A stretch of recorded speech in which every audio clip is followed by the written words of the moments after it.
If the world were to change today to one of superheroes and supervillains, would the inequality of the world still exist? Would rich people become superheroes themselves, willing to get whatever superpower they want? Meteor Mash flew over the city, riding on a meteor, laughing. It was tough, being a superhero in charge of an entire city using his meteor powers himself, but Meteor Mash loved every single day. "Let's go!" Meteor Mash said, jumping off a meteor, conjuring two more down from the sky, grabbing one with his hand and shooting as fast as he could across the skyline. Meteor Mash didn't have anywhere to go, to be, but part of his job was just being up there, inspiring the citizens of the city, knowing that Meteor Mash was there to protect them if they ever needed help. Yeah, being a superhero sucked. Meteor Mash was about to get kicked out of his apartment, but he didn't mind, because being Meteor Mash was that important. He saw a figure in a dark cloak standing atop one of the skyscrapers. Meteor Mash hung there with a giant meteor looking at the dark figure. "Huh," Meteor Mash said, floating towards it. The dark figure was standing there, not moving. Meteor Mash flew up and tried to think of something funny to say. "So you just brewed up here, or what?" The dark figure didn't move, didn't turn around. Meteor Mash went closer to him, getting ready to conjure a giant meteor from the sky if he needed to start a fight. "Hey man, I'm talking to you," Meteor Mash said. He put his hand on the dark figure's shoulder and pulled. Suddenly, he saw that it wasn't a real person, but a mannequin with a camera in its eye looking straight at Meteor Mash. "Whoa!" Meteor Mash said, but the mannequin shot a dart into his chest. He pulled it out. The camera focused on his face. Meteor Mash started to feel faint, unconscious. "Ah!" he screamed, jumping off the building, conjuring a meteor, trying to fly away. But even as he flew away, he started feeling sleepier and sleepier and sleepier. "Oh, little dove," a voice said in Meteor Mash's ears. "You need me to save your life before you turn me immortal?" When Meteor Mash woke up, he was in a white room, completely white. Bright lights all around him. He reached out to the sky looking for meteors when, bzap, he got shocked with electricity. "Where am I?" Meteor Mash said to the white room. Nobody answered. He lay in the bright light for what felt like hours when the door finally opened. Wonderful specimen, really. Meteor Mash tried to move his eyes to look at the man who entered the room, but the man was out of his vision. He felt a hand touch his cheek, and Meteor Mash yelled, "I'm gonna get out of this!" He conjured a giant meteor. It smashed through what he felt like was the surface, but they were far underground, and suddenly, bzap! The man simply chuckled. "A lot of fighting spirit in you," the man said, smiling. "But soon you will come to realize that resisting only makes the pain worse." And Meteor Mash blacked out from getting shocked over and over again. They ran tests on Meteor Mash, took his blood, gallons of it. He kept feeling faint. And every now and then the man would come in here to talk to Meteor Mash. "So, a magical meteorite made you king of all meteors. Does it apply to Earth rocks as well?" "I'm not going to tell you anything," Meteor Mash said, and the shocks continued. Meteor Mash hung on, fought for longer than most superheroes would, but finally he caved. He told the man everything about his superpowers, how a magical meteorite held a dying alien that made him promise to protect truth and justice, how there was nothing special in his blood. It was all about a magical spell, an oath that he swore to protect the innocent. "Well, I'm not going to be swearing any oaths," the man said, and he suddenly turned Meteor Mash around so he could see his face. Meteor Mash screamed. The man had eyes of 2 different colors, but even more strange was his face was split into 5 different skin colors, red, blue, green, combined with normal skin color. The man laughed, chuckling. "Yes, I know I'm hideous, but..." He conjured a fireball in his hand. He lifted Meteor Mash's 200-pound bed off the ground like it was nothing. He floated in the white room. "My power knows no limits." Meteor Mash conjured a meteor from above. It smashed through the underground layer and was about to reach the room when he got shocked again by the villain. The villain simply laughed. "Who are you?" Meteor Mash said. "All Power Man or..." "No, I'm not a villain, you see," the man said. "I'm just a man with wants that you can give me." And Meteor Mash blacked out again from the pain. When Meteor Mash awoke, he was strapped to something. "This is a Temporary solution, the man said in his ears. Meteor Mash tried to move, but he was in a mech suit that he couldn't control. He was imprisoned. And most terrifyingly of all, he was standing on a rooftop of his own city, staring at a giant building. This is one of my competitors, the man's voice said in his ear.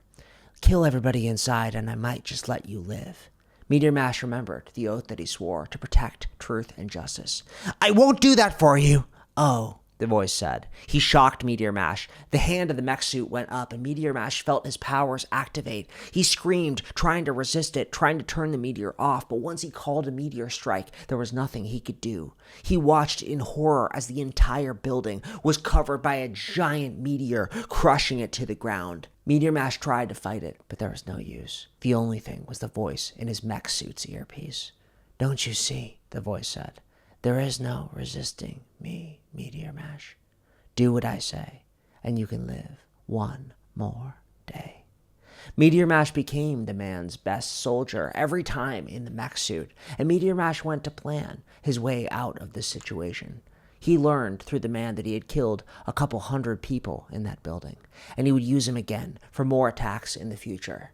If I can't have your powers, the man said, I can use them for my own gain.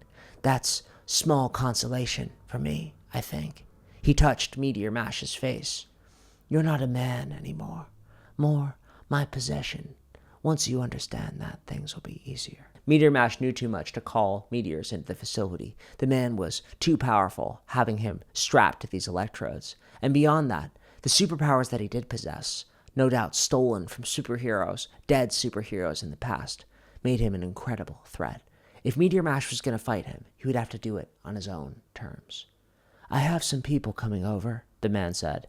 Meteor Mash woke up. He didn't know how long he'd been under the man's control, but he'd done 3 attacks already. He tried to resist it every single time, but the man knew how to get him to do what he wanted. When they see you, the man said, I need you to give them a display that they'll never, ever forget.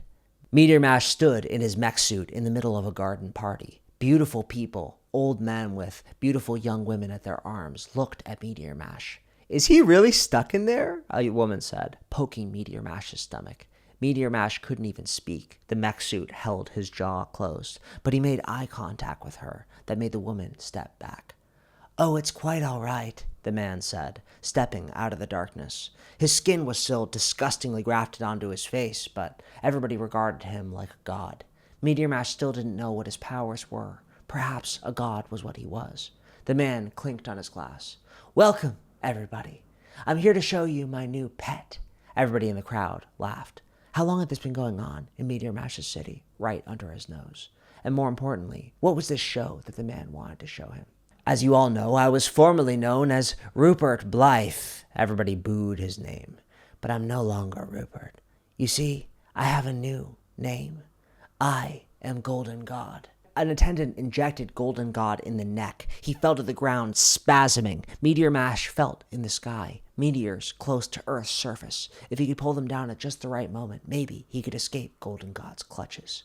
He saw Golden God's disgusting skin transformed into golden skin, beautiful golden skin. Everybody in the crowd applauded. Meteor Mash observed the rich people in the crowd. Some of them pulsed with psionic energy, others with electricity. Some of them didn't even look human. They were stealing superpowers somehow. Stealing superpowers and using them for what? To impress each other? Meteor Mash felt sick. Golden God stood up and looked at Meteor Mash in the eyes. Once I figure out how to transfer your oath of meteors, Golden God said, I'm going to get your little powers too. My goal, you see, Golden God said, reaching out to the crowd, is to collect them all. Everybody in the crowd applauded Golden God again. Now show them, Golden God said, pointing at Meteor Mash. The mech suit activated. Meteor Mash pulled down a bunch of different meteors, crystalline meteors from all sorts of parts of the galaxy, and he wowed them, spinning them around his body, dancing and twirling like a professional dancer. Meteor Mash felt sick. There was no way to fight it, and yet he was surrounded by meteors. Meteor Mash was forced to twirl around the crystalline meteors, showing off to the rich people in the party. He grit his teeth. He tried to push himself, but he couldn't do it. The suit understood his powers, was forcing him to do it. Golden God smiled. And now, Golden God smiled, floating above the crowd. You see, whether or not we are blessed with happy accidents giving our powers, all of you will become super using my methods. The crowd went beyond clapping to cheering Golden God, and Meteor Mash screamed. The mech suit malfunctioned just for a moment, but just a moment was all Meteor Mash needed. All the crystalline meteors went towards the mech suit. He got shocked with electricity, so much pain, but Meteor Mash grit his teeth and fell out of the suit onto the ground. He was completely naked in the middle of the crowd of superpowered rich people. They hummed with energy and charged, running at him with all they had. Meteor Mash smirked. "You know what your problem is?" he said. A woman forced telekinesis at him. Another one shot electricity, but Meteor Mash blocked both with the crystalline meteors. "No motivation. What motivates you beyond getting more money?" Meteor Mash flung his hands out. Everybody was pushed to the ground, including Golden God, who vibrated with rage. He screamed and jumped at Meteor Mash faster than Meteor Mash thought possible. He ducked under it, and Meteor Mash pulled down a crystalline meteor, hitting him square in the face. Golden God laughed. "No motivation?" Golden God grabbed Meteor Mash by the neck and held him high above. Meteor Mash tried to pry his hands off of him, but he didn't have super strength. He could just control meteors. He tried to call one down from above, but Golden God punched Meteor Mash in the stomach. He felt his ribs crack. "You're mine, and the only reason you're still alive is because you're my possession. I'm going to turn you into..." A meteor called down from above. Meteor Mash had forced down Golden God's throat into his neck. Golden God tried to use his super strength to rip the meteor out of his neck, but Meteor Mash just smiled. He controlled the meteor now. "Do you know how easy it would be for me to be like you?" Meteor Mash said. He pulled the meteor deeper into Golden God's throat. "You have unbreakable skin, but I don't think your organs are unbreakable," Meteor Mash said. Golden God's face was red with rage. The rich people of the party looked on with horror. Meteor Mash saw that they all had powers to fight him, and yet they were paralyzed. No superhero had fought back against them like this before. "If I was like you," Meteor Mash said, "I would let you die." He flung his hand out, and bullet-sized meteors floated an inch from every single person at the party's head. The servers ran for their lives in the distance. "Thank you, Meteor Mash," one of them said, and Meteor Mash nodded. "But I'm not like you," Meteor Mash said. Golden God, sputtering, tried to shoot electricity at Meteor Mash, but Meteor Mash forced the meteor down, and Meteor Mash looked down at him. "Superpowers are not for sale," Meteor Mash said. "I'm calling the superheroes.